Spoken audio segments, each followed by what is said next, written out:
De la mañana, 4 grados la temperatura, cielo despejado, 18 la máxima para este segundo día del mes de septiembre. Lo vamos a saludar al ministro de Hacienda y Finanzas de la provincia de Mendoza, Lisandro Nieri, porque el gobierno anunció días atrás que otorgará préstamos para asistir financieramente a los municipios que lo necesiten. ¿Cómo le va, ministro? Hugo Lombardi lo saluda. Buen día. ¿Qué tal, Hugo? Muy buenos días. Muy buenos días a toda la audiencia. Bueno, gracias por atendernos. Ministro, ¿qué municipios podrán acceder? ¿Cuánto dinero les va a prestar la provincia? ¿De qué manera lo van a devolver? ¿Y para qué lo podrán utilizar? Bien, la asistencia es una asistencia para los desequilibrios financieros que nos genera esta pandemia y todo este aislamiento, toda la caída de actividad que ha tenido como consecuencia, bueno, de procurar minimizar los costos sanitarios de esta pandemia, ¿no? El monto son 350 millones de pesos a distribuir en todos los municipios. Y la forma las características del préstamo es un préstamo bastante blando, es un préstamo que se paga en 3 años en cuotas mensuales desde enero del año que viene, ¿no? O sea, 21, 22, 23 cuotas mensuales y paga un interés que es el CER. Ahora lo que hemos hecho es incluir también una alternativa, que aquellos municipios que opten por trabajar en un programa de obras de agua, cloacas, bueno, tendrán esa opción y no requeriría para el municipio un endeudamiento, ¿no? Pueden aplicar los fondos que le correspondan a un préstamo más una parte idéntica, porque la provincia va a poner un esfuerzo adicional por sobre esos montos, sin necesidad de ser un préstamo, reitero, no tiene que devolverlo el municipio para volcarlo en un plan de obras para cada comuna, un plan de obras que se coordina con AISAM y bueno, se firma un convenio con la provincia para su ejecución. Dijo 350 millones para todos los municipios. ¿Cuánto es lo máximo que puede solicitar cada comuna?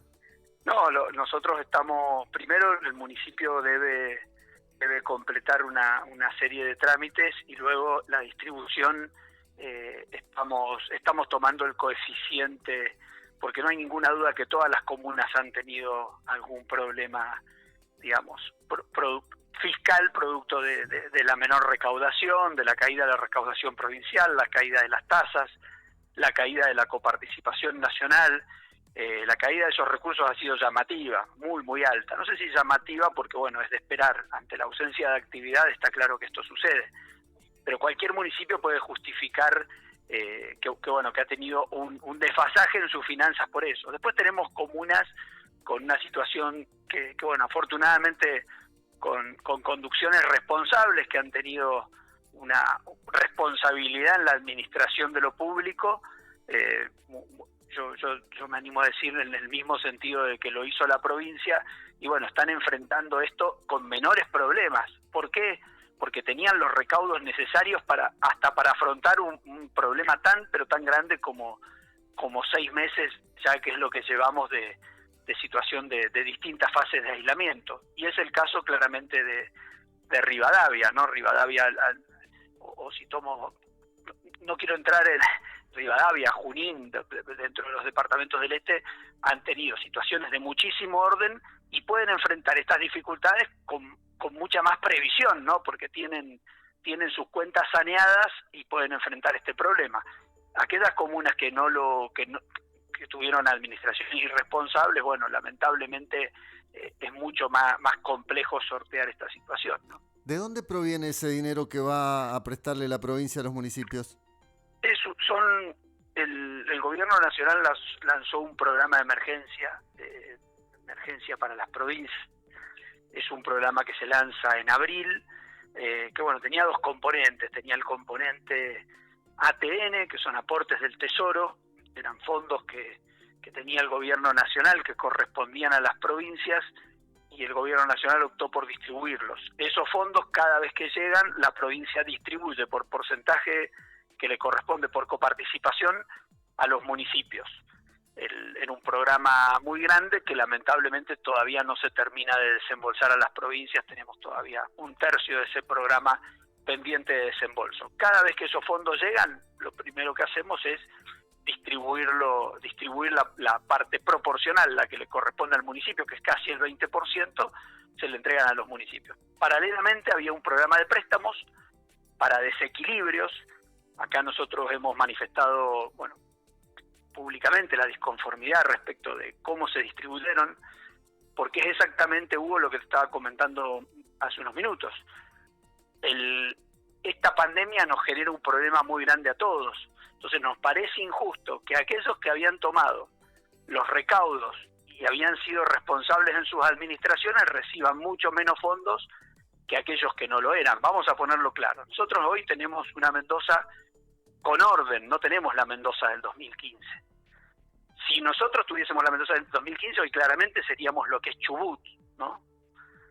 Entonces, no nos parece justo que estos fondos, que son para la emergencia del COVID, se asignen en mayor magnitud a provincias que tienen problemas, pero no son problemas ocasionados por el COVID. Son problemas ocasionados por malas administraciones.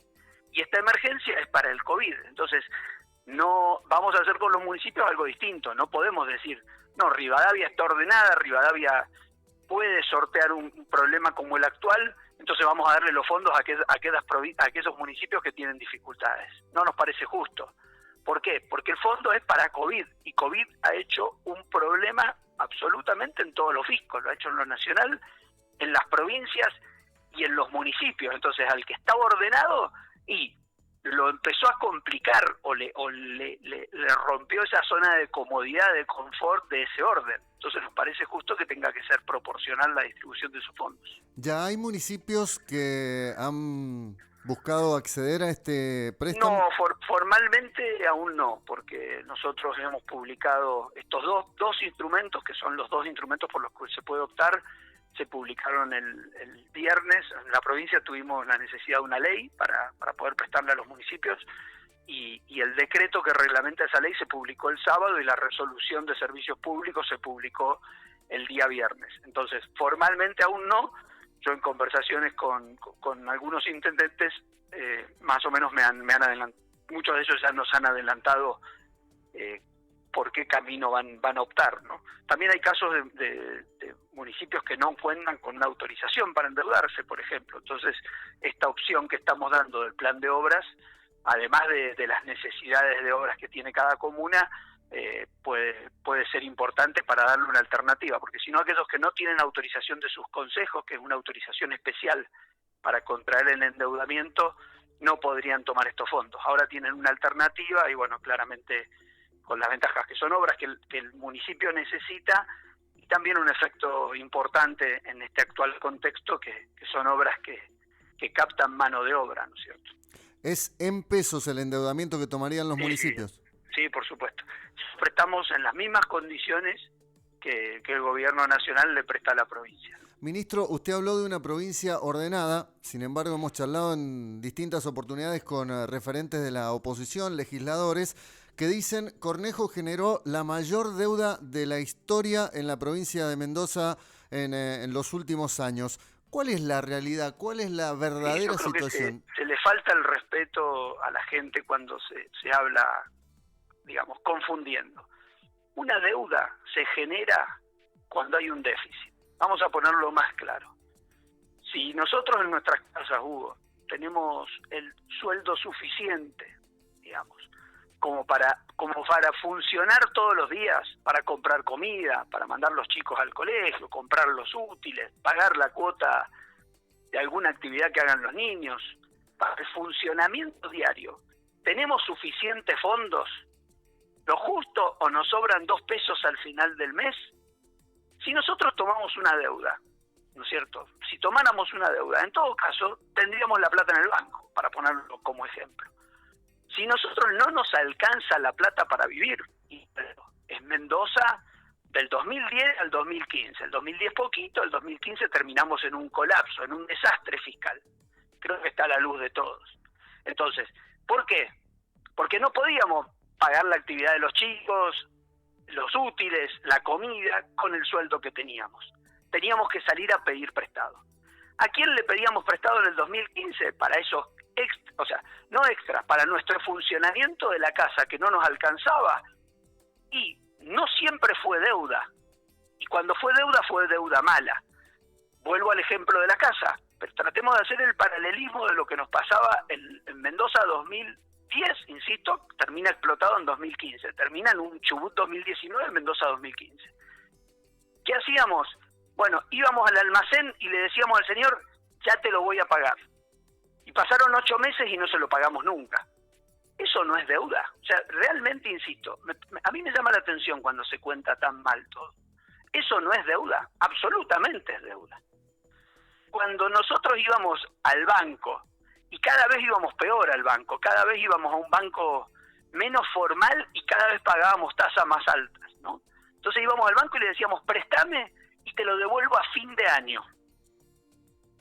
Y después no puedo hacer el paralelismo con él, porque le dijimos a los empleados, lamentablemente no te voy a poder pagar el sueldo. Entonces, todo eso era deuda. La realidad es que todo eso era deuda. De hecho, si somos claros, nosotros recibimos en el año 2015 una deuda, nuestra provincia tenía una deuda de 1.487 millones de dólares. Y hoy la deuda es de 1.350 millones de dólares. Entonces no es cierto, de ninguna manera.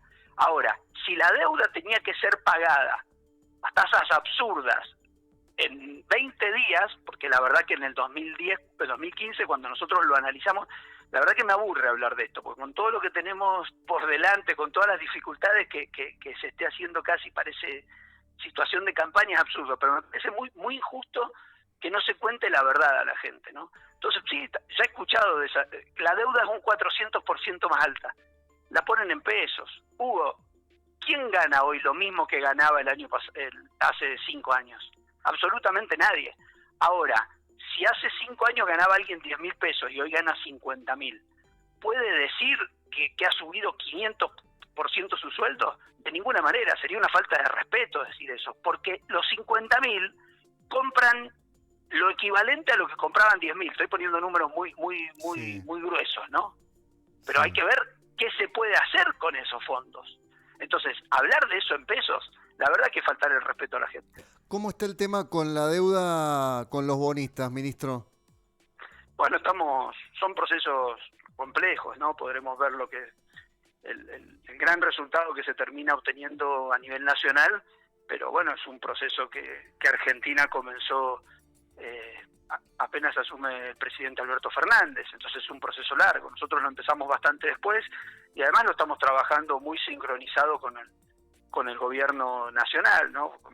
Porque no solo es la deuda de Mendoza, sino que hay deudas de muchas provincias y bueno, que queremos trabajarlo en sintonía, coordinando esos aspectos en tiempos y en condiciones. A veces eso nos hace un poco más lento el proceso, pero afortunadamente podemos decir que hoy ya 2/3 de los tenedores, no es correcto ponerlo así, digamos, pero el 2/3 de los fondos ya han aceptado, ¿no? O sea, nosotros ya tenemos aceptación de los 500 millones de dólares, ya las 2/3 partes ya han aceptado. Bueno, estamos procurando seguir hablando con las otras cuentas, algunos bonistas que son algo más duros respecto de las condiciones que hemos planteado y bueno, procurar sumar más adhesión, porque nosotros necesitamos un 9% más, necesitamos llegar al 75% para poder cerrar un canje exitoso. Es decir, que la provincia no está en default, como también alguna vez dijo la oposición. No, acá quiero ser muy claro, el default de este famoso es cesación de pagos. Cuando uno tiene un vencimiento que dice 19 de mayo y bueno, todavía tiene hasta el 19 de julio para pedir un tiempo que está previsto, pero cuando después no se pagó el cupón, sí se está en default. Se llama default selectivo, porque es default sobre un papel en particular, sobre este bono en particular. Ahora, estamos en eso con negociando, conversando con los tenedores. No es la situación decir no vamos a pagar la deuda y que se aplauda como pasó en Argentina el 2001 y ni siquiera tener diálogo. Nosotros siempre mantuvimos diálogo con los bonistas, le manifestamos las dificultades bueno, lo distinto que fue la Argentina en estos años respecto a lo que preveíamos en el 2016, situación que con el COVID se agrava, pero que ya existía una necesidad de trabajar en la sostenibilidad de la deuda de la provincia.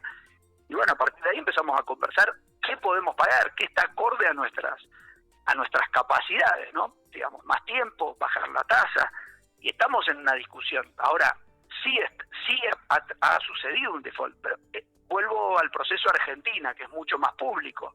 Pasó exactamente lo mismo. Lamentablemente Argentina ingresó en default, pero ingresó en default conversando con los bonistas, y así fue que se llegó a una solución que, bueno, entiendo en Mendoza estamos bastante más cerca, insisto, es poco el porcentaje que falta, pero requiere un poquito más de paciencia y más de trabajo y seguir conversando y explicando la situación de la provincia a los bonistas. No le quiero quitar más tiempo, ministro, pero le quiero consultar si puede ser breve y que la gente entienda. Mendoza judicializó el tema del fondo de la soja, lo propio ha hecho, no sé si ya está presentado, sobre el tema de las regalías mal liquidadas del dique Los Nihuiles, y cómo es la situación con la deuda de la provincia con ANSES. El fondo sojas, sí, a ver, es un fondo, bueno, es un tema que es un fondo que se sacó una formalidad, alguna de la forma en que lo sacó Argentina a las provincias, y hay una serie de provincias que hicieron juicio. Bueno, obviamente antes de correr algún riesgo, alguna prescripción de un periodo, no sé en qué instancia está en lo judicial, pero el gobernador instruyó a la Fiscalía de Estado a hacer esa demanda. El Nihuiles todavía no, es un criterio, digamos, de dónde nace el agua, por ende que la generación de energía, las regalías corresponden el 100% a la provincia, y hoy se liquida el 50% a Mendoza, el 50% a La Pampa. Bueno, eso hubo distintas instancias, en los últimos años no conseguimos que el gobierno nacional empezara a liquidar correctamente, porque hay un dictamen de procuración que establece este caso. Entonces no nos queda otra vía que la judicial, y eso es una demanda millonaria porque son regalías, no son tanto los montos, pero como se están generando estas diferencias desde el año 73, los montos son millonarios. Y ANSES, que está muy bien hecha, hubo la pregunta los tres juntos, porque es una situación bastante parecida. Lamentablemente Mendoza no hizo oportunamente el juicio que debería haber hecho, y que tenemos como obligación los funcionarios de turno, la defensa de los intereses de la provincia. Por no haber hecho esos juicios, Mendoza ha perdido muchísimo. Creo que da para un tema más largo y me pediste que sea breve, pero lamentablemente por no haber hecho oportunamente el juicio que incluso se debatió en la Cámara en el Congreso, en la legislatura provincial, y lamentablemente se optó por a pesar de un proyecto del senador Jalif que queda empatado, Ciurca desempata, y se opta por no hacer juicio a la nación. Bueno, esa mala decisión le implicó a Mendoza 60.000 millones de pesos. 60.000 millones de pesos, 21.000 que ya hubiésemos cobrado y 40.000 más que tendríamos para cobrar en cualquier momento, como lo tienen sí las provincias que hicieron el juicio oportunamente. Bueno, obviamente eso terminó en que se nos pagara más de a poco y con préstamos. Son los préstamos que empiezan a vencer hoy,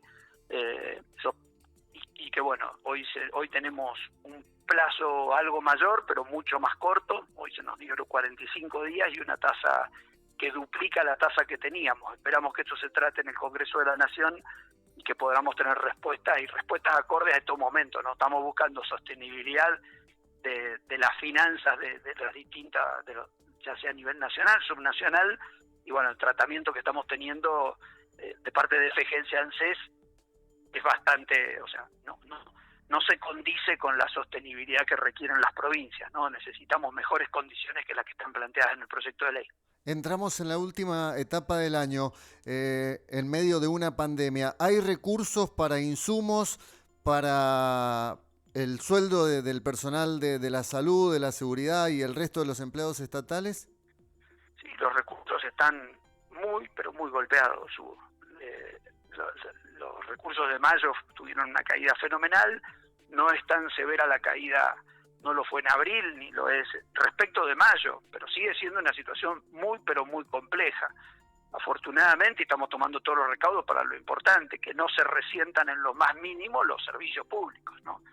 Salud, seguridad, educación, justicia, bueno, que se puedan seguir prestando en cantidad y en calidad como se han estado prestando los últimos años en nuestra provincia, con el agravante que la demanda es creciente, ¿no? Porque la situación de COVID exige muchísimo más en materia de salud, de seguridad, o sea, mucho más esfuerzo con mucho menos recursos, pero bueno, ese es el desafío y es la obligación del Estado, la prestación de estos 4 servicios básicos, así que no es sencillo, pero estamos trabajando en eso permanentemente y bueno, solicitando las asistencias, porque estas medidas que se toman tienen un altísimo costo económico y bueno, solicitando las ayudas del gobierno nacional, que bueno, ahí hemos manifestado nuestras diferencias, vuelvo a la obligación de los intereses de la provincia, pero que no tiene que ser un tema de campaña que aparezca tanto la palabra mendocino y mendocino, sino que tiene que ser un tema que creo que tenemos que ser consecuentes todos y es la obligación de defender en la provincia. Entonces, cuando creemos y observamos y está a todas luces que hay diferencias en la distribución de un programa de emergencia entre provincias, y quiero hacerlo largo, pero vemos provincias mucho más chicas que han recibido montos que son el triple de lo que recibió Mendoza casi. Pongo un ejemplo, 1900 Mendoza, 5000 Chubut, 1900 Mendoza, 6000 Tucumán, 1900 Mendoza, si lo saco por habitante, para que nosotros hubiésemos tenido la misma suerte que tuvo Neuquén, Chubut, Santa Cruz, no nos tendrían que haber dado 1900, nos tendrían que haber dado 16.000. Así que bueno, es la obligación hacer la defensa de esos intereses y en eso estamos trabajando todo el día. ¿Qué provincia nos espera post pandemia, ministro? Bueno,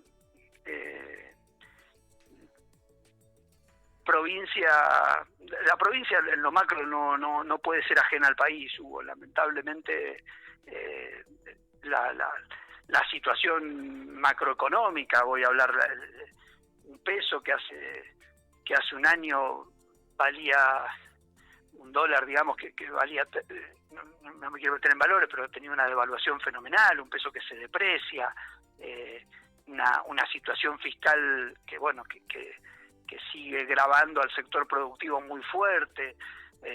Entiendo que hay pandemia, que se requieren recursos, pero bueno, ahí no comparto que sea el camino, porque lo productivo se achica, el Estado es cada vez más grande y más demandante, y bueno, a ese sector productivo que es más chico le pide más esfuerzo, ¿no? Entonces,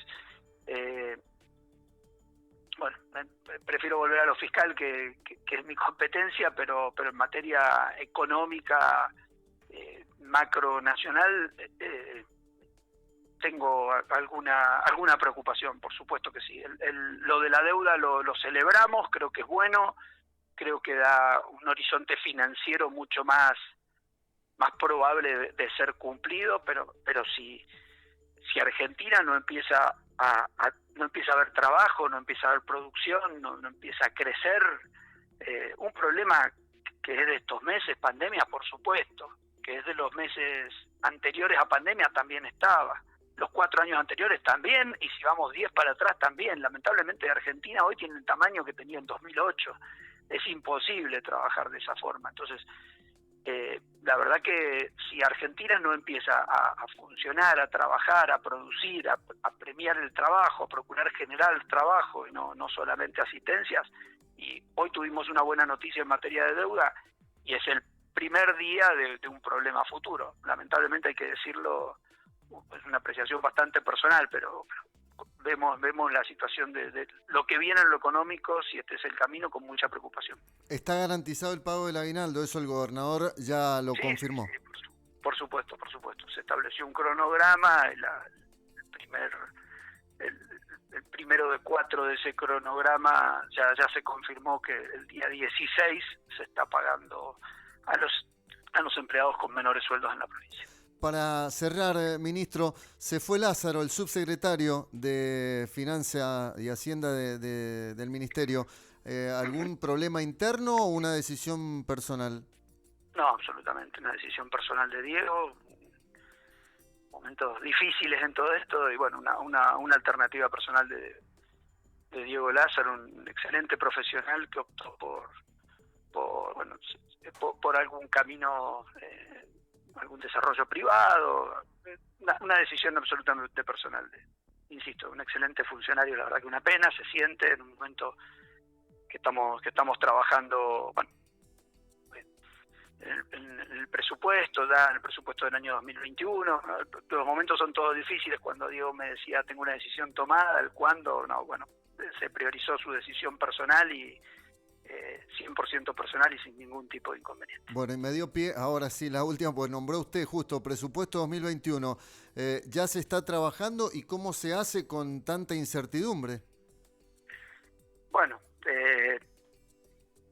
sí, ya se está trabajando y es un proceso largo y la verdad que con la incertidumbre tal vez es algo más, Hugo, pero ya estamos acostumbrados a trabajar el presupuesto con incertidumbre. Nosotros vivimos en un país donde a veces, no a veces, pero cualquier año que tomemos, veamos lo que decía el presupuesto en las variables principales, qué hablaba del dólar, qué hablaba de la inflación, y después la realidad no termina reflejando errores del 10-20%, como sería un error razonable, bastante grande. Termina, no sé, hablamos de una inflación que dice 17 y termina en 54. O este año, lamentablemente, que estamos con un presupuesto, pero sin contar con un presupuesto nacional. El presupuesto nacional es la base para la construcción de los presupuestos provinciales. Entonces estamos acostumbrados. Me parece que si fuese por eso, siempre está la herramienta de la reconducción del presupuesto del año anterior. Creemos que es mucho más lo que corresponde institucionalmente es presentar un presupuesto y bueno, sabemos que los márgenes de error en las proyecciones, espero que empiece a ser más preciso, pero en los últimos años han sido grandes, se trabaja de esa forma. ¿Qué se destaca del presupuesto del año que viene?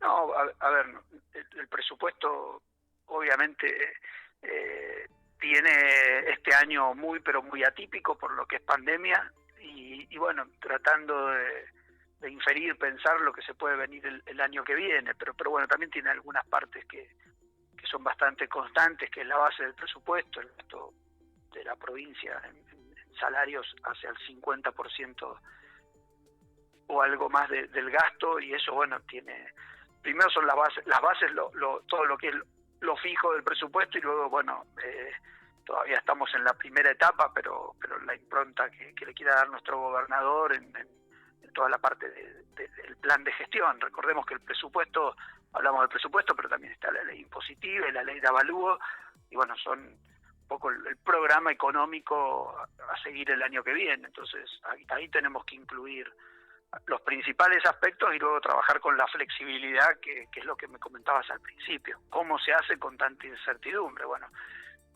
hacemos el presupuesto y luego lo vamos ejecutando y observando la realidad y insisto, casi siempre, menos en los años que me ha tocado, con muchísimas diferencias entre lo presupuestado y lo real, que es lo que tenemos que ir conduciendo. Ministro Nieri, ha sido un gusto. Le pido disculpas porque hemos aprovechado bastante poco, tiempo. Así que cuando hablamos lo hacemos más largo. Un placer. Y le quiero consultar, ya que habló de presupuesto, no sé si le corresponde, pero los ribavienses y la zona este siempre estamos atentos a una obra que se posterga. Y es la doble vía Rivadavia, Junín, San Martín, y en algún momento ha estado presupuestada. ¿Puede contemplarse en este presupuesto que viene? A mí me encantaría, y después, bueno, sí. Ahora el desafío es volver a hacerlo, contemplarla, contar con la autorización y otra vez empezar las gestiones a ver si obtenemos el financiamiento.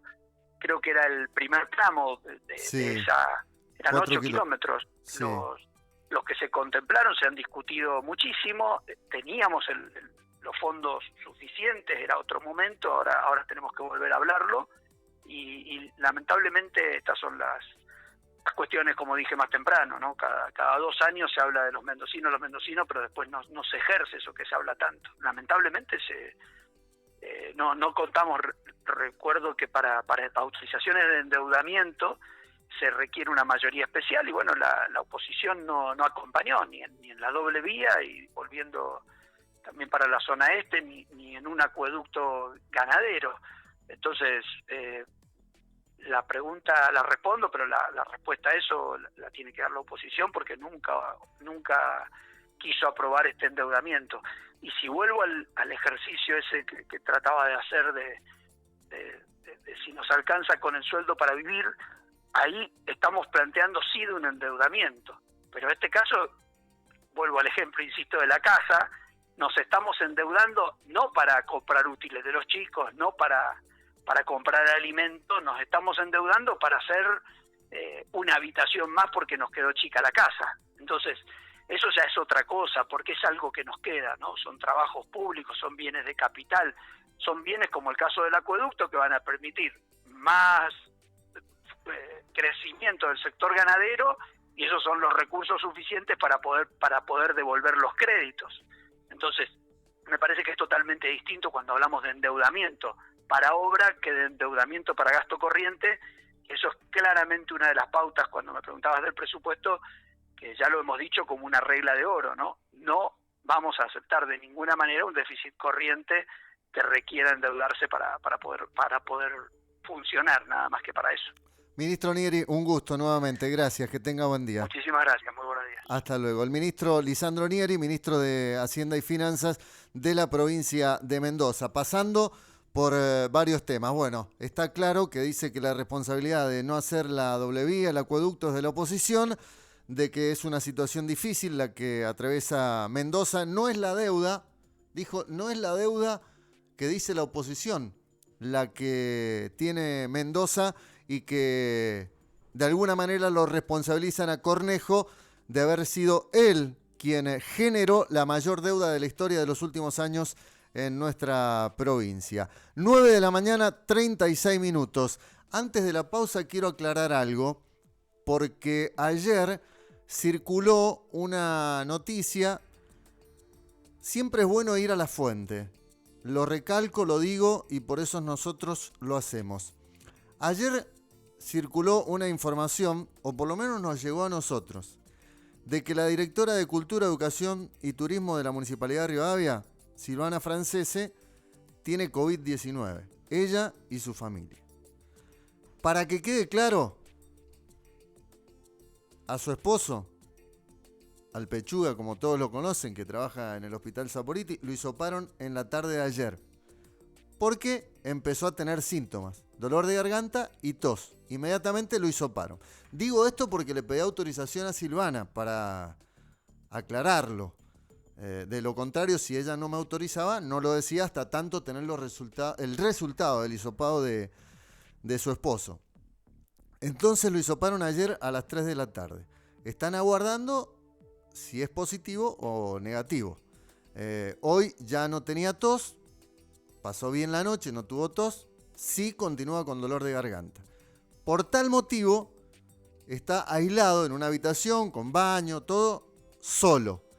Ella y sus hijos están aislados también en otra parte de la casa sin ningún tipo de síntomas. Quiero aclarar esto porque inmediatamente surgen por ahí comentarios infundados. Todavía no se conoce el resultado del hisopado de su esposo. Y en caso de que dé positivo, recordemos que el nuevo protocolo en la provincia es que si da positivo un integrante de la familia, no se van a hisopar al resto de los integrantes de la familia.